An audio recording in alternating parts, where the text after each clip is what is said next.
As young people, we are taught a very clear formula. Work hard, delay gratification, sacrifice now. And one day, you'll arrive at stability, at meaning, at fulfillment. And that formula for decades, for both our personal and professional lives, for a lot of us, has somewhat worked. But something is happening. My name is Dr. Ade Obayemi Jr., and I'm a first-generation American born of Nigerian immigrants. Like many immigrant families, meritocracy was a concept that was ingrained into my upbringing.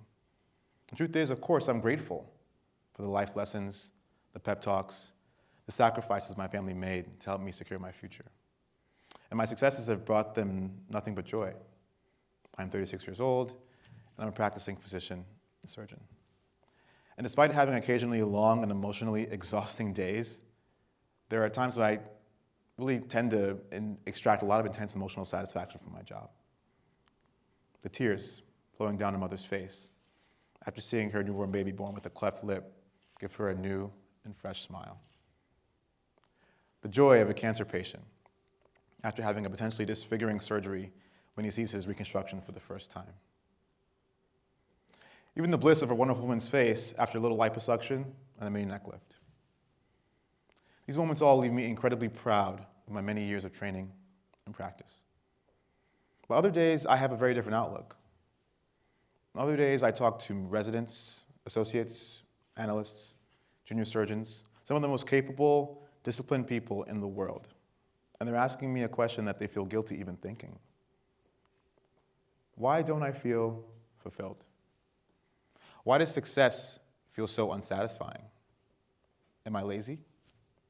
Is there more than just this? The answer is, like most things in life, it's complicated. As I sat down and thought about this and thought about what's fulfilled me so far in my life and what truly brings me happiness, I realized that part of the answer is we're asking the wrong questions. And no, you are not lazy. No, you are not entitled. No, you are not weak. This talk is in no way meant to discourage those aspirants of quote-unquote traditional careers like my own. But over the past few years, it's become painfully clear to me that we're simply navigating a career landscape that's fundamentally changed, but yet no one's updated the map. The problem isn't that this generation doesn't want to work. It's that they were sold a career model that no longer exists. A traditional career was linear.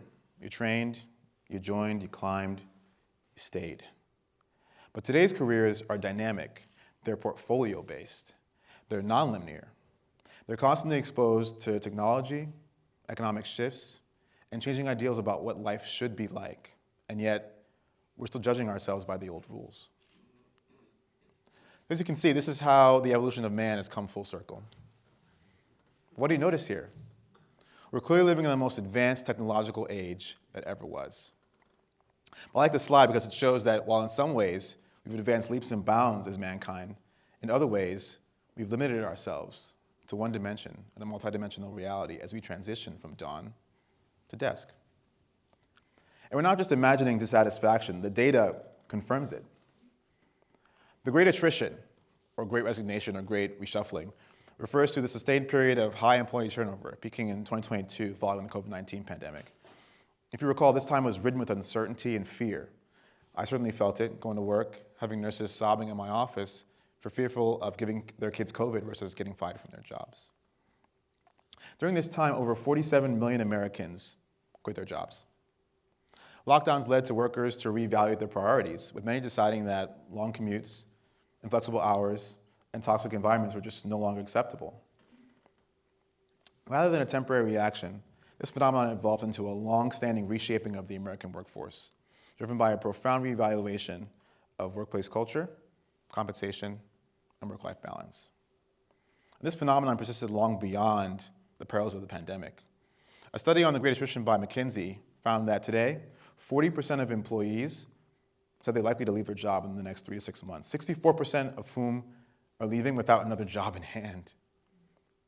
Over 50% of employees both feel like they don't feel valued by their managers, nor do they feel a sense of belonging at work. I had a recent conversation with a friend of mine who's in consulting who told me, "Ade, I feel like I went to college, racked up $200,000 in debt, got a liberal arts degree, and now I'm working a subpar job only to see content creators online reap huge financial rewards. What was I thinking?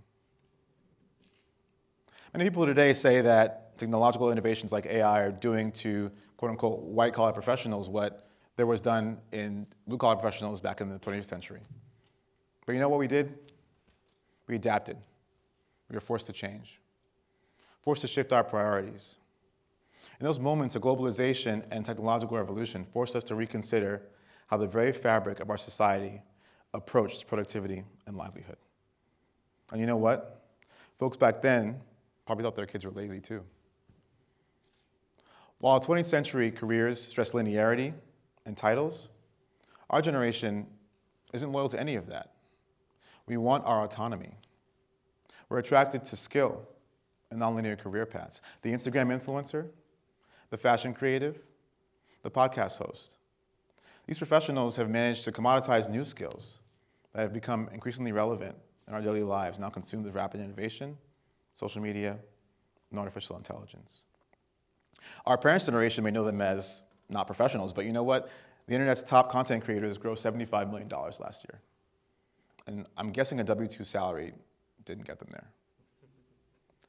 This ties into what I think is the missing key to our current stagnancy, the real reason for our disgruntledness with jobs that we once excitedly walked into. We're creating jobs today in America not to leave the workforce, but to reevaluate our relationship with work itself. A 2025 Deloitte survey of thousands of young professionals globally shows that very few of them now are chasing titles. They're chasing money, meaning, and well-being. For years, we told professionals, just push through, and many did. But pushing through isn't the same as moving forward. What we're seeing now is not a manifestation of fragility. It's awareness. Awareness that time matters, that identity is more than a title. Don't get me wrong, I love my title. It feels good to be able to affect the lives of my patients in a positive way. But more and more I've realized that even such excellence without meaning eventually feels hollow. That same colleague in consulting who was so frustrated with me and about life, he asked me what he thought I should do. You want to know what I told him?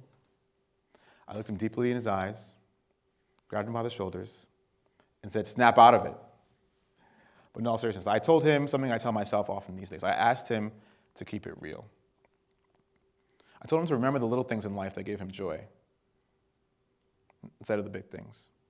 I asked him to evaluate the turning points in his life, but not so much that they block his blessings for the future.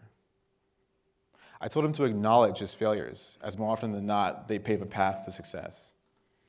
And I implored him to listen to his inner voice. You know that gut feeling that always seems to steer you in one direction or the other. This is how I've begun to navigate the changing career landscape. And even though we are all living in admittedly unprecedented times, these principles are what keep us accountable to ourselves. The future of work is not about working less. It's about working differently, with alignment, with clarity, with intention. As a physician, I'm a mentor and dedicate myself to the education of the next generation of physicians. I'm in no way dismissing the value of education, nor am I discouraging anyone from a career in medicine, science, law, or engineering. But education without direction has now become a highway to miscontentment. To tell you the truth, if you listen carefully, this moment is not about dissatisfaction. It's about redesign. Maybe, if you're like me, talks like this will inspire you to expand the scope of your career and go to business school. Maybe you'll choose work experience over college. Or maybe that business that's been sitting in a group chat for 10 years will finally come out of the group chat. Our generation does not mark the end of ambition. It is the evolution of it.